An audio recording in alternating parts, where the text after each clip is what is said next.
Sa bawat unos na dumaan, luha't hirap ay naranasan, mga pangarap ay nasubok,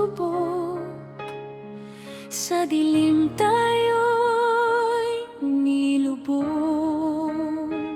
Ngunit sa puso ng Pilipino,